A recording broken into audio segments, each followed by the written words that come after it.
Welcome. I'm Phil Sokoloff, and this is Santa Monica on Stage, the show where we talk about the people and venues that make the city of Santa Monica the cultural destination for the performing arts.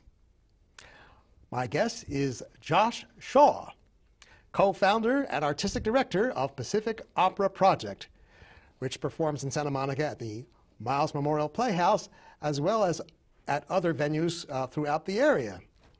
Welcome, Josh. Thank you. Glad to be here. Now, Pacific Opera Project is a fairly new company, isn't it? Really new. Actually, just barely a year now we've been around. So it's been a crazy year. Lots of activity, but we're just finishing up. We're halfway through our second season technically, and taking a little break over the summer, and then we'll be back in the fall to finish up our second season. Yes, I saw your Così fan tutte, the Mozart opera, set during the Civil War. That's an interesting twist on it. Now, splendid singing, splendid production, a wonderful orchestra. Opera tends to be expensive, and you've gone in the other direction. I mean, you've come up with this. You've built a better mousetrap. You've come up with opera that's really affordable. That's what we're trying to do. Is we're trying to make opera something that everyone can enjoy, and something that people can come see for the price of a movie, really. You know, I'm someone who loves opera. I live opera 24 hours a day, many days, whether I'm designing or directing or just listening to opera. But the sad fact is I can't go to the opera. I tried to go to La Boheme this week, and first of all, there were no tickets left, except the ones that were $250, you know, and that's just not feasible for most people, especially in where we are right now. So we're trying to do just that, provide quality, affordable opera for everyone. And we're trying to reach out to communities that have never seen opera before and present it in a way that's relevant now in 2012, you know. We're dealing with an archaic art form in many ways, but so far we've had great success. If we can get people in the door, they've been very happy. So that's where we're at right now. Okay, so affordable, what's the average ticket price? So far, we have had tickets up to 40, which is actually a little higher than we like to go. We're going to try to keep it around 30 for as long as we can. And of course, just because we say tickets are $30, we sell many of those at half price. So as low as $15. We've had ticket prices as low as $10. Actually, when we did Trouble in Tahiti, tickets were only $10. So we're trying to hover around that price range. We're actually even exploring ways to make it totally free, pay what you want. So that's in the works for next year. We're going to, as soon as we have the funding that we can do that safely one time and to kind of try it out, we're going to do that. So we really believe if we can get people there, they're going to like it enough that they'll give us a little money. Okay, so funding, is it from ticket sales or from grants or? Ticket sales are maybe 60%. We just got our 501c3 a month or two ago, which was far ahead of where we expected to get it. So we will be applying for grants and expect to get several of those, hopefully, over the next couple of years. And then we do have a few donors who have already found us and like what we're doing or help us supplement the productions. Okay, now I've noticed that for your first two seasons you've chosen Mozart, Leonard, Bernstein. These are composers who are familiar to everybody. Right.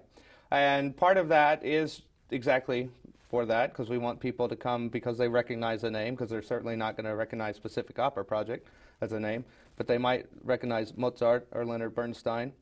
But more than that, it's about necessity. It's about that's what we could afford to do and do well. So that's what we did. And in all cases, it worked out better than we ever thought it could. I mean, we started with Leonard Bernstein's Trouble in Tahiti, which very few people know. I only knew one song from it. Thought I hated the show. Turned out I really loved it. But it was that was our first let's see if we can do this. And it's a small show with only 5 people. We did it with piano.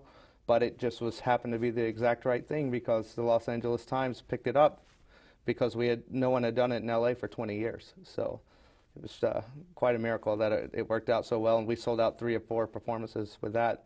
And it went so well, we actually brought it back for our second season as a revival, and it did very well again. And then the Mozart, we were looking at, we thought, you know, when you think about opera, there's many expenses, but orchestra is a huge one. And so we look at things right now that we can afford to do well with 10 players, 12 players, and Mozart, bel canto, those kinds of things are what you can really do for that price.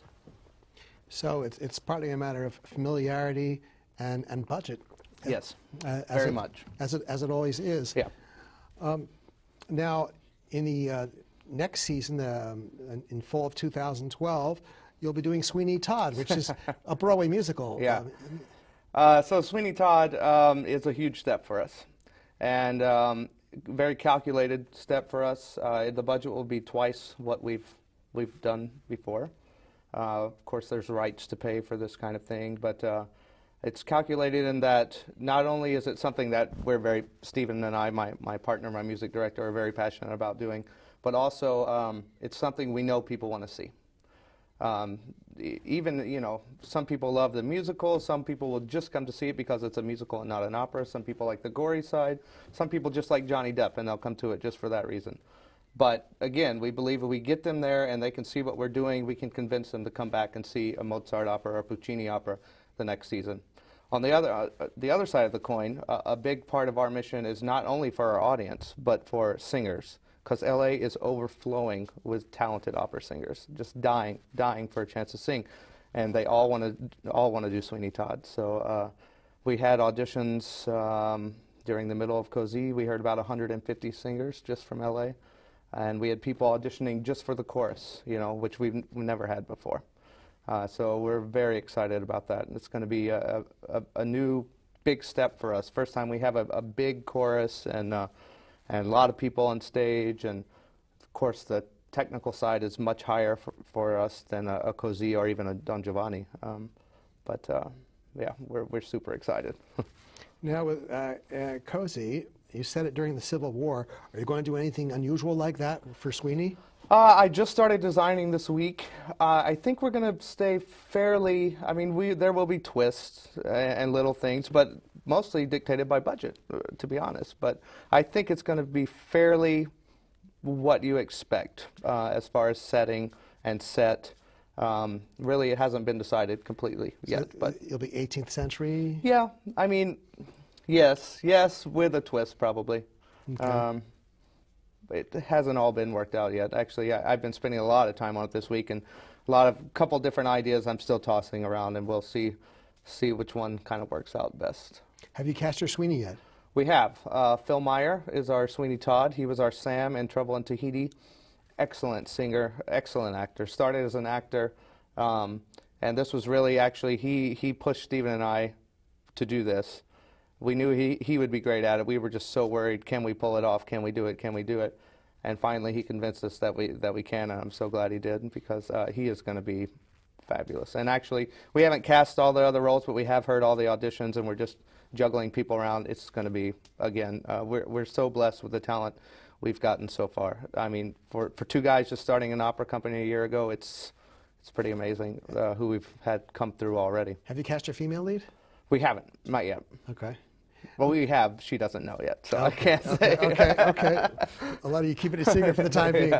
Now, your music director is Stephen Carr. Could you tell me a little bit about him? Yeah, Stephen, wonderfully talented colleague. We knew each other actually from a Cozy, maybe 5 or 6 years ago. He was assistant music director, and I was singing in it. He's got a degree from Westminster Choir College. He's got a master's in collaborative piano from UCLA. He spent all spring at Opera Iowa, and right now he's at Glimmerglass Opera. And he's very much up and coming, and very smart guy. Very disciplined. I'm kind of the one who will go for anything and say, oh, we can set it wherever we want, and you know, I'm always focused on, you know, what's the most entertaining, and he's the one that pulls it back a little bit and says, oh no, but it has to be the right quality still. So we're making a really good, a very good team so far. So you're the idealist and he's the realist. Somewhat, yeah. Although he is very, I mean, like he does all our super titles, which you saw in Cozy, which were very clever. He gets a lot of fun out of doing that too. So he also does all the reductions for the orchestration. For all the Mozart operas, he's played the harpsichord and conducted at the same time. So wonderful asset, wonderful. Now, you didn't sing in Cozy. Are you going to sing in any of the future No, shows? no, that's something I'd like to avoid. Maybe someday down the line when we can bring in another director, I may consider doing a small role, but that's really not what our company's about.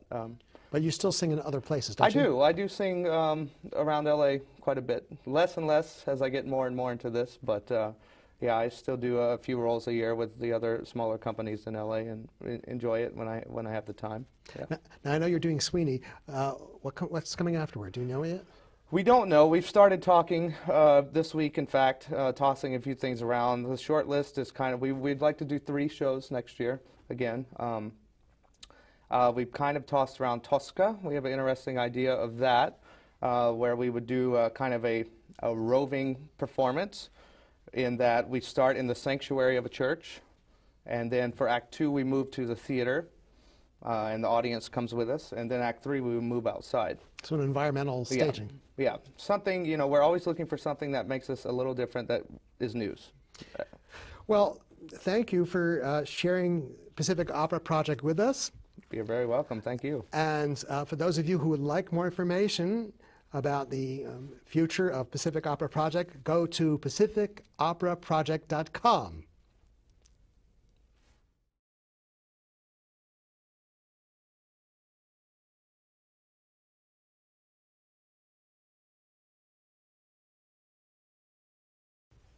Welcome back. I'm Phil Sokoloff, and this is Santa Monica on Stage. Now, in our first segment, we talked about